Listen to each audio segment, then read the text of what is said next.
A very good morning to all students. Once again, we are coming to introduce a new topic of class 12th accountancy. As you know very well, in the last few videos, we discussed the volume 2 of class 12th accountancy.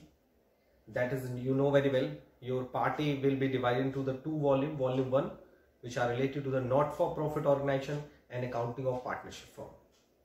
And if we are talking about the volume number 2, so volume number 2 include the chapters or transaction related to the companies.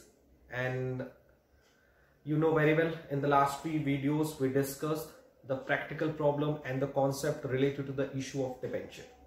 So now in this video, firstly we discuss the new topic, that is an writing of loss on issue of debenture. According to the Companies Act 2013, you know very well, if we issued it debenture, it means when a company issued its debenture, it has a three option. Company issued its debenture at par or at premium or at discount. And when we are talking about the redemption of debenture, so company have a only two option. The first one, redemption at par and redemption at premium.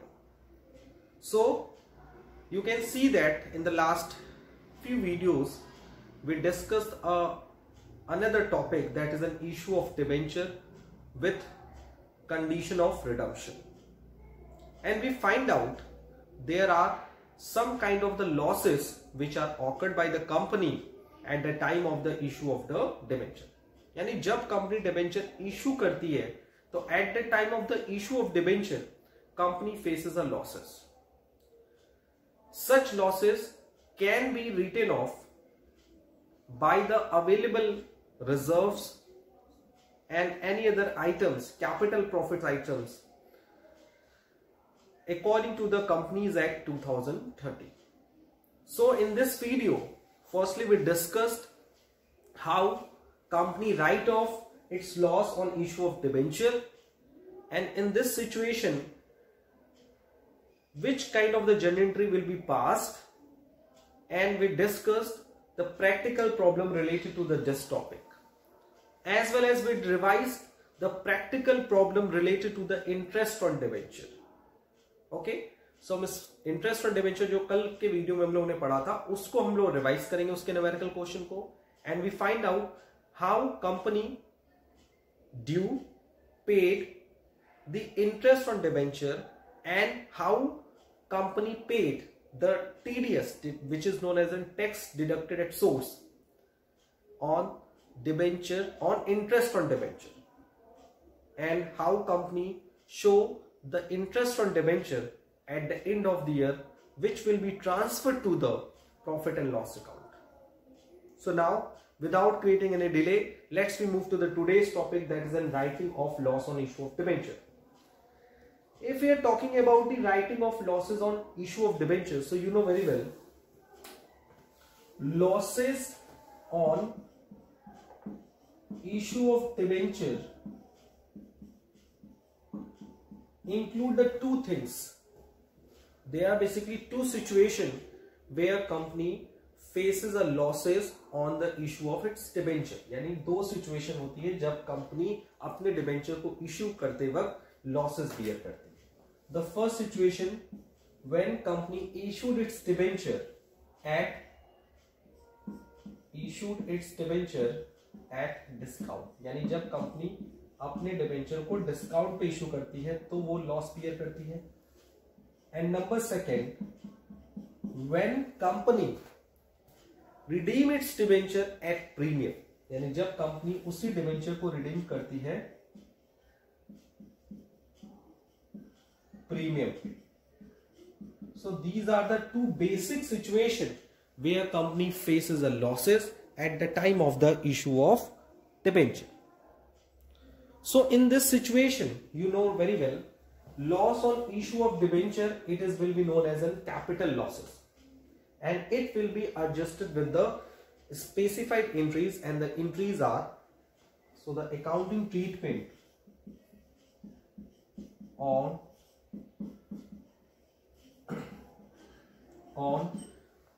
writing of losses on issue of debenture, the journal entry will be a security premium reserve. journal entry क्या होती है? journal entry will be a security premium reserve account debit, general reserve account debit. Third one is statement of profit and loss debit to loss on issue of debenture. This is a new provision according to the Companies Act 2013. Companies Act 2013 के according company को अगर debenture issue करने पे कोई भी loss होता है तो उसे वो फर्स्टली सिक्योरिटी प्रीमियम से, देयर आफ्टर जनरल रिजर्व से and thereafter statement of PL से क्या कर सकती है? राइट ऑफ कर सकती है in the current year. Okay, और इसमें क्लियरली लिखा है completely write off in the first year. Please do not wait for the upcoming year. आप आने वाले सालों का वेट मत करिए. करेंट ईयर में जितना भी आपको लॉस बियर हो रहा है it will B right in of. यानी कि अगर आपको लॉस 1 लाख रुपए का हो रहा है तो firstly it will be adjusted with the security premium. फिर पैसा बच रहा है तो जनरल रिजर्व से, फिर भी पैसा बच रहा है तो will adjusted with the statement of PL account.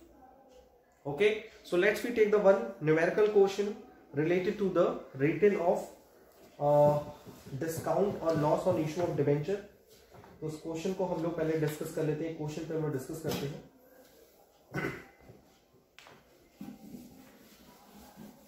So the question is, please note down the question in your copy properly. Question related to the written off on issue of debenture is a limited company issued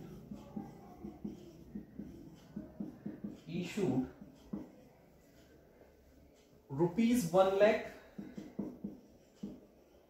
9% debenture at, company ने issue किया 1 lakh 9% debenture at discount of 6%, at discount of 6%, which are redeemable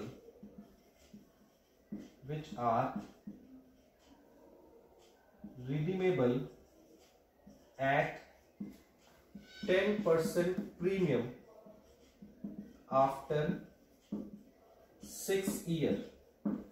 यानी ए limited ने 1 लाख रुपए का debenture issue किया 6% discount पे, जो redeemable होगा 10% प्रीमियम पे 6 साल बाद. Okay, pass general entries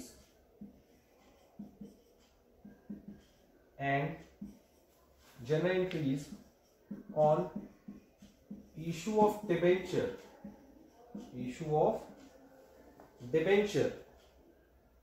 as well as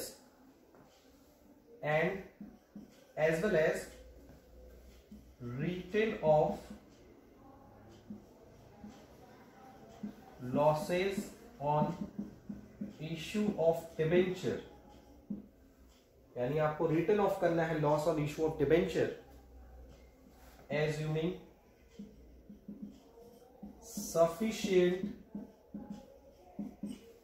sufficient balance are available in statement of PL. यानी ए लिमिटेड कंपनी ने इशू किया 1 लाख का डिबेंचर 6% डिस्काउंट पे, जो रिडीमेबल होगा 10% प्रीमियम पे आफ्टर 6 ईयर, 6 साल बाद. ओके, आपको एंट्रीज पास करना है. कब एंट्री पास करना है? On issue of debenture and written off loss on issue of debenture. 2 entry pass करनी है. एक इशू ऑफ डिबेंचर की एंट्री पास करनी है और एक आपको written off loss on issue of debenture की एंट्री पास करनी है. Assuming sufficient balances are available in statement of PL. Sufficient balance available है. ओके, सो उसकी जनरल एंट्री क्या होगी? पहले तो आप सॉल्यूशन देंगे, पहले तो हम डिबेंचर को इशू करेंगे. इशू के टाइम एंट्री क्या होगी? Bank account debit to 9% debenture. You can see that the value of the debenture is 1 lakh. Issue किस पे हो रहा है? 6% डिस्काउंट, तो 1 लाख का 6% इज 6,000 एंड बैलेंस कितना मिला 94,000। And at the time of redemption आपको कितना प्रीमियम देना है 10%, so it is a loss. So premium on redemption of debenture 1 lakh का 10% is 10,000। So you can see that issue का डिस्काउंट और रिडम्पशन का प्रीमियम दोनों ही आपका लॉस होता है। तो टोटल लॉस कितना हो गया 16%। 16% 1 लाख का 16% कितना है 16,000। So loss on issue of debenture आपका आ गया 16,000। मैच करा के देख लो 1,10,000 1,10,000। सिंपल सी एंट्री क्रिएट होती है, कोई दिक्कत है ही नहीं। आप टॉपिक को बेवजह कॉम्प्लिकेटेड बना देते हैं जो कि टॉपिक होता नहीं है। सो आपने इशू की एंट्री पास कर ली, कितना इजी इशू कर लिया। मैंने आपको बताया कि इशू का डिस्काउंट और रिडम्पशन का प्रीमियम दोनों लॉस होता है, और लॉस को आपने डेबिट कर दिया। एंड आफ्टर दैट आपको किसकी एंट्री पास करनी है, and return of loss on issue of debenture. आपको loss on issue of debenture को राइट ऑफ करना है, ये एज्यूम करते समय कि सफिशिएंट पैसा स्टेटमेंट ऑफ पीएल में अवेलेबल है। सो एंट्री क्या होगी, statement of PL account, PL debit, statement of PL के साथ अकाउंट कभी मत जोड़िएगा, to loss on issue of debenture. और मैंने भी बताया कि करंट ईयर में सारा डिस्काउंट आप क्या करोगे, लॉस को क्या करोगे, राइट ऑफ कर दोगे। So in this question you can see that आपने पहले डिबेंचर को इशू किया, and at the time of the issue of the debenture there will be a loss on issue of debenture ₹16,000 and it will be adjusted through statement of PL because question is given the information that is an sufficient balance are available in a statement of PL. Okay, so please note down in your copy properly. Now we are moving to the next question which are related to the interest on debenture, and after that we will move to the next topic. Okay, so let's start the new topic. Question is, please note down in your copy, Moon Limited issued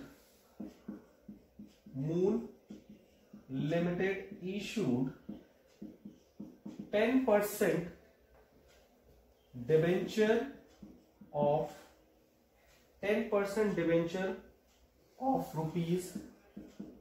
₹100 each.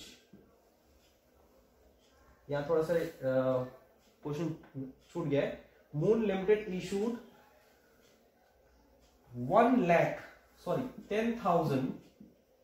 10% debenture of ₹100 each at 8% discount, redeemable at 5% premium after 5 year. I hope it is clear for you. एक बार फिर से देख लो question. Moon limited issued 10% debenture of ₹100 each at 8% discount, redeemable at 5% premium after 5 years. Interest on debenture was paid half yearly. आपको interest on debenture पे करना है half yearly, वो भी कब, half yearly on 30 September and 31st March every year. आपको हर साल interest pay करना है हाफ ईयरली, 30 सितंबर को, 31st मार्च को, every year. The next information is after deducting TDS at the rate of 10%. Okay, pass entries. So the question is very clear about it. Moon limited ने 10% debenture issue किया, 100 रुपए का जो debenture था, 8% discount पे issue है, redemption किस पे, 5% प्रीमियम पे. तो पहले हम लोग इशू जनरल एंट्री पास करेंगे मार्च अप्रैल 1 में. पहले हमने डिबेंचर इशू किया. डिबेंचर इशू करने की एंट्री क्या होगी, बैंक अकाउंट डेबिट टू, ये हम सॉल्यूशन कर रहे हैं, bank account debit to 10% debenture application and allotment. Issue किस पे हुआ है? 8% डिस्काउंट। सो 100 का 8% कितना होगा? 8। सो इशू कितने पे हुआ? 92 पे। कितने debenture?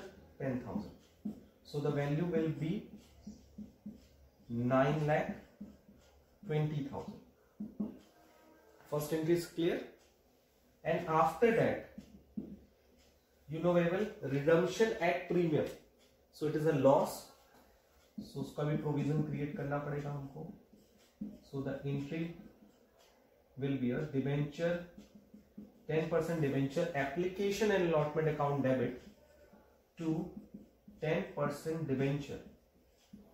Okay, so the value of the debenture is 10 lakh. How? 100 multiplied by 10,000. So the value of the debenture is 10 lakh, and discount on issue of debenture. आपने डिबेंचर इशू करने में कितना डिस्काउंट दिया था? 8%. 100 का 8 is 8. 8 into 80, 10,000. That is an 80,000 is a discount. आप यहीं से कंपैरिजन कर लो कि आपको मिला 9,20,000, जबकि आपने कितने का डिबेंचर था? 10 लाख. तो 80,000 आपका डिस्काउंट है, और रिडम्पशन पे क्या है? प्रीमियम. सो प्रीमियम को क्रिएट कर दो. Premium on redemption. Premium on redemption of debenture, कितना प्रीमियम आपको पे करना है? 10%. तो 100 का 10% इज 10 मल्टीप्लाइड बाई 10,000. सो आपको 1 लाख रुपए क्या बियर करना है? Premium. So total loss will be यहां अगर आप चाहो तो loss on issue of debenture ले सकते हो, लेकिन अगर चाहो तो दोनों को कंबाइन भी कर सकते हो. कैसे लॉस आएगा? 80,000 आपका डिस्काउंट का लॉस, और प्रीमियम पे रिडम्पशन का लॉस कितना? 1 लाख. तो टोटल लॉस विल बी 1,80,000, और यहाँ ऑटोमेटिक 9,20,000 आएगा. आप देख रहे हैं 9 and 10 11 lakh and 11 lakh. Okay, so ये जो दो एंट्री हुई है वो आपकी किस चीज की हुई है? इशू ऑफ डिबेंचर, यानी फर्स्ट लाइन की कि मून लिमिटेड ने इतना डिबेंचर इशू किया 8% डिस्काउंट पे, जो रिडम्पशन होगा 5% प्रीमियम पे. ओके, नाउ हम क्या करेंगे? अब इंटरेस्ट पे करना है डिबेंचर पे, हाफ ईयरली इंटरेस्ट पे करना है. कब कब पे करना है? 30 सितंबर एंड 31 मार्च. तो हम डिबेंचर की पर एंट्री पास करते हैं. 30 सितंबर को हम क्या करेंगे? इंटरेस्ट ड्यू करेंगे. So interest on debenture debit to debenture holder to TDS payable. Okay, so interest on debenture कितना है आपका? 10 लाख का डिबेंचर है, and the rate of debenture is 10%. So 10 lakh into 10%, और साल में कितनी बार इंटरेस्ट देना है? 2 बार. सो 6 मंथ का interest 50,000, and TDS will be 10%. सो 50,000 का 10% इज 5,000, और इंटरेस्ट कितना पे करोगे? 45,000. So this is an entry number 1, this will be entry number 2, this will be entry number 3. Okay, now entry number 4 is, आप चाहो तो कंबाइन भी कर सकते हो, मैं कंबाइन कर दे रहा हूं यहां पर. Debenture holder debit, TDS payable debit to bank. Debenture holder is 45,000, TDS is 5,000, so total bank payment is 50,000. Okay, and thereafter, you know very well, again this entry will be passed on 31st March, and this entry number passed will be on 31st March. Entry number 5 and entry number 6. How? You know very well. कैसे क्यों होता है ये आपको पता है. इसलिए होता है क्योंकि आपको इंटरेस्ट 2 बार देना है. तो पहले 30 सितंबर को आपने इंटरेस्ट ड्यू किया, फिर उसको पे किया TDS कट करके. यहां पर फिर एंट्री नंबर 5 एंड 6 को फिर 31 मार्च को ये एंट्री फिर पास होगी, क्योंकि आपको फिर इंटरेस्ट पे करना है. And last entry number 7, total interest. Statement of PL के थ्रू आप टोटल इंटरेस्ट को कहां ट्रांसफर कर दोगे? It will be transfer to the statement of PL. First 6 month का इंटरेस्ट 50,000, second 6 month का interest 50,000, so total interest will be transferred to the interest statement of PL is 1 lakh. So this is the solution of this question. Okay, I hope it is clear. पहले मैंने debenture issue किया first 2 entry में, फिर entry number 3 and 4 में मैंने debenture interest due किया, interest पे किया, टीडीएस कट किया, टीडीएस पे किया, फिर 5th एंड 6th में अगेन लेफ्ट 6 मंथ का हमने इंटरेस्ट ड्यू किया, उसको पे किया, and thereafter total interest will be transfer to the statement of PL. So please note down in your copy properly.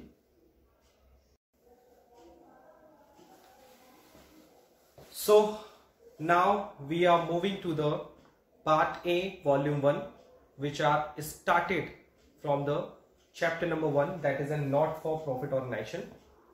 And the first adjustment and very popular adjustment which are related to this chapter, that is in subscription. Most of the students having a confusion regarding the treatment of the subscription in the income and expenditure account. That's why we will move to the first adjustment which are related to the not for profit organization, that is in subscription. You know very well what is a subscription. Subscription is a membership fees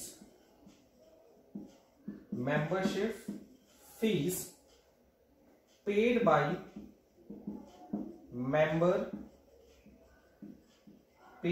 member on annual basis. Okay, point number 1। Okay, subscription क्या होती है? एक membership fees होती है जो NPO के जो member होते हैं वो एनुअल बेसिस पे कंपनी को पे करते हैं, and it is a major source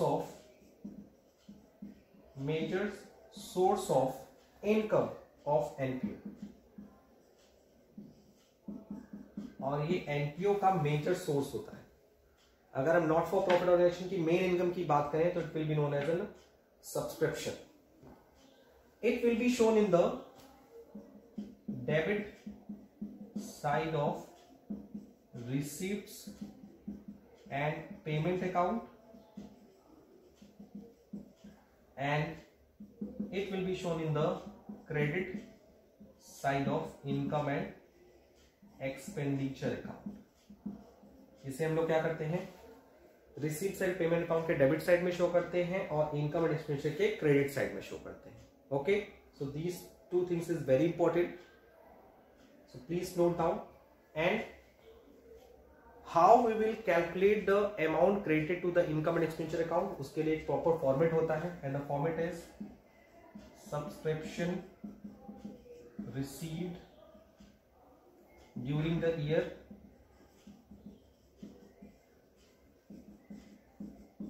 उसमें हम लोग क्या करते हैं? ऐड करते हैं। क्या ऐड करते हैं? सब्सक्रिप्शन आउटस्टैंडिंग एट एंड, जो एट द एंड का सब्सक्रिप्शन होता है उसे हम ऐड करते हैं। सब्सक्रिप्शन आउटस्टैंडिंग एट बिगनिंग, अगर बिगनिंग का कोई सब्सक्रिप्शन होता है तो it will be deducted.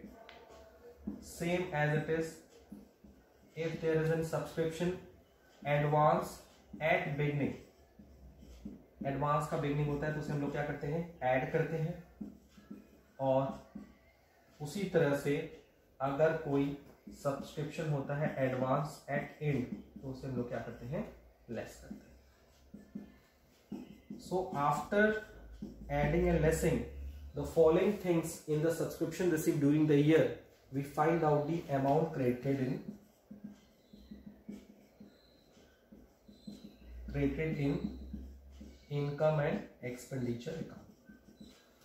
Subscription जो रिसीव होता है इसे हम लोग कहां लिखते हैं? रिसीप्ट एंड पेमेंट अकाउंट के डेबिट साइड में, और जो ये लास्ट वैल्यू आती है इसके लिए शो करते हैं इनकम एंड एक्सपेंडिचर अकाउंट के क्रेडिट साइड में शो करते हैं। एंड आउटस्टैंडिंग एट एंड, इसे हम लोग बैलेंस शीट के एसेट्स में शो करते हैं।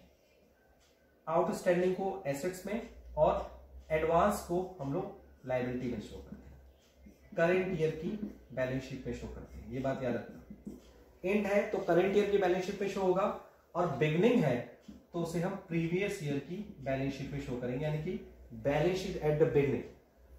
बिगनिंग का मतलब होता है जो बैलेंस शीट हम लास्ट ईयर की होती है उसमें हम शो करते हैं, और प्रीवियस ईयर की अगर आउटस्टैंडिंग है तो एसेट्स में शो करेंगे, और एडवांस है तो हम लायबिलिटी में शो करेंगे।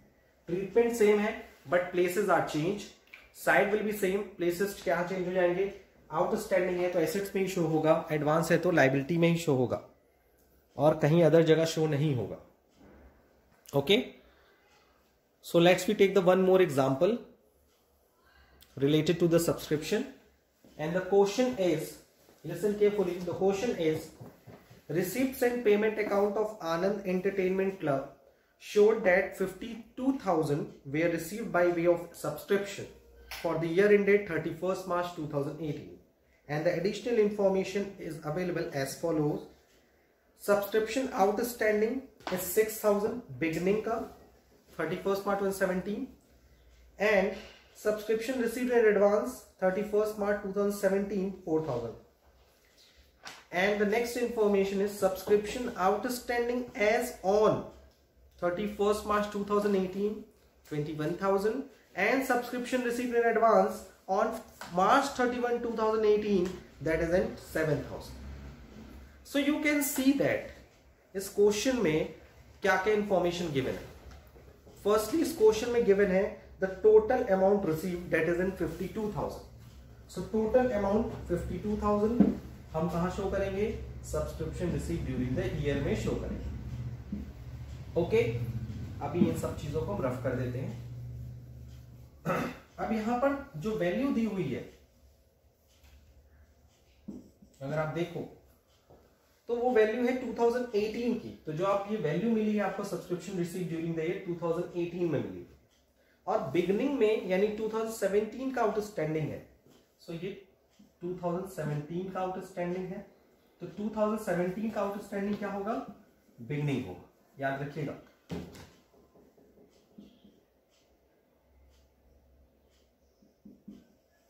टू 2017 जो है वो बिगनिंग में आएगा और 2018 जो है वो एंड में आएगा. ठीक, तो 2018 का बिगनिंग आउटस्टैंडिंग जो है वो आपका क्वेश्चन में दिया है 21,000.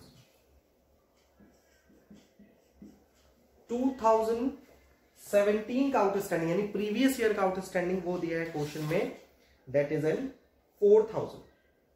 Sorry for that is in 6,000. Advance at beginning यानी 2017 का एडवांस दिया है 4,000. ये प्रीवियस ईयर का एडवांस है, इसको ऐड करते हैं. और करंट ईयर में आपको कितना एडवांस मिला है, 2018 में एडवांस मिला है 7,000. सो आपने क्या किया, 52,000 में 21,000 करंट ईयर का आउटस्टैंडिंग है, 6,000 प्रीवियस ईयर का आउटस्टैंडिंग है, 4,000 करंट ईयर का प्रीवियस ईयर का एडवांस है, और 7,000 करंट ईयर का एडवांस है. तो अकॉर्डिंग टू द फॉर्मेट हमने उन सब चीजों को एडजस्ट किया. And after that you can see that 52,000 में 21 एंड 4 यानी कि 25 आपको ऐड करना है, ये 77,000, और लेस कितना करना है, 13,000. So your answer will be 64,000. And I hope I am correct. The amount shown in the credit side of the income and expenditure account is 64,000. But the question is that how we will show the subscription in the final account of NPO. आप कैसे show करोगे final account of NPO में ये सारी चीजें. सो उसके लिए पहले आप देखो रिसीप्ट्स एंड पेमेंट में कैसे शो करोगे. अगर आप रिसीप्ट्स एंड पेमेंट अकाउंट बनाते तो आप सब्सक्रिप्शन कितना शो करते, only 52,000 debit side, to subscription 52,000. बन गया फॉर्मेट. क्वेश्चन में बोलता है इनकम एंड एक्सपेंडिचर अकाउंट में कैसे शो करते हैं, तो क्रेडिट में शो करते हैं बाय सब्सक्रिप्शन. कितना शो करते हैं, 64,000. देखिए दैट क्लियर. कितना इजी है अगर आप देखो सारी चीजों को. पहले तो presentation is very important. Presentation अगर अच्छा नहीं है तो कुछ भी अच्छा नहीं. आप चाहो तो ये पूरे बॉक्सेस को यहां शो कर सकते हो, बट अकॉर्डिंग टू मी ये वर्किंग नोट के लिए ही छोड़ दो. वर्किंग नोट सीधे वैल्यू दिखाओ, जस्ट लाइक अ कंपनीज बैलेंस शीट. सारी इंफॉर्मेशन वर्किंग बाहर करो और फाइनल वैल्यू को अंदर दिखाओ. रिसीप्ट एंड पेमेंट बना लिया, इनकम एंड एक्सपेंडिचर बना लिया. उसी तरह से जब हम बैलेंस शीट बनाएंगे, सो बैलेंस शीट दो तरह की बनेगी, एक बिगिनिंग की बैलेंस शीट और एक एंड की, यानी 2017 की बैलेंस शीट और एक 2018 की बैलेंस शीट. सपोज ये है बैलेंस शीट 2017 यानी प्रीवियस ईयर की. सो मैंने आपको बताया ये दोनों 2017 का है. आउटस्टैंडिंग कहा जाएगा एसेट्स में, और एडवांस कहा जाएगा लायबिलिटी. तो आउटस्टैंडिंग सब्सक्रिप्शन कितना दिया हुआ है, 6,000, एंड एडवांस सब्सक्रिप्शन कितना दिया हुआ है, 4,000. बन गई बैलेंस शीट 2017 की. मोस्ट ऑफ द क्वेश्चंस में स्टूडेंट आर कंफ्यूजिंग कि सर इसको क्वेश्चन को करना कैसे है। देखो सिंपली ऐसे ही करना है, ऐसे ही रफली आपको receipts and payment, income structure, balance sheet बना देना है with proper format, with heading तो पता ही होगी, इतने साल से कॉमर्स पढ़ रहे हो तो I hope it is clear for you. And balance sheet अब 2018 की बनाओगे तो आउटस्टैंडिंग किस साइड शो करोगे, एसेट साइड में, और लायबिलिटी किस साइड शो करोगे,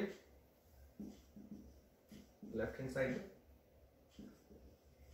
बन गई, यानी आपने पहले फाइंड आउट किया कि कितना अमाउंट आपको इनकम एंड फ्यूचर अकाउंट में क्रेडिट पे शो करना है as an subscription, and thereafter अगर क्वेश्चन में यहां पूछा था show how the above information would appear in the financial statement for the year ended 31 March 2017 and 18 of club, and the solution आपके सामने है। पहले मैंने फाइंड आउट किया, फिर हम लोगों ने सिंपली वे में रिसीप्ट्स एंड पेमेंट अकाउंट में शो किया, इनकम एंड एक्सपेंडिचर में शो किया, बैलेंस शीट ओपनिंग बनाई, क्लोजिंग बैलेंस शीट। लेकिन याद रखिएगा जब भी आप एग्जाम में बनाएंगे तो प्रॉपर हेडिंग के साथ full name, receipts and payment, income expenditure, balance sheet और लायबिलिटीज, एसेट्स, पर्टिकुलर अमाउंट, ये सारी चीजें फॉर्मेलिटीज करते हुए चलते। Okay, so please note down this solution in copy properly.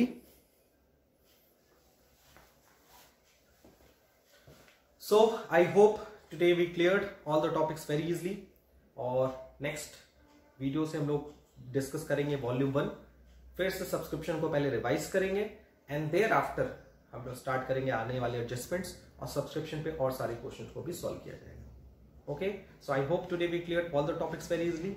आज के लिए इतना ही। Thank you, thanks a lot and take care.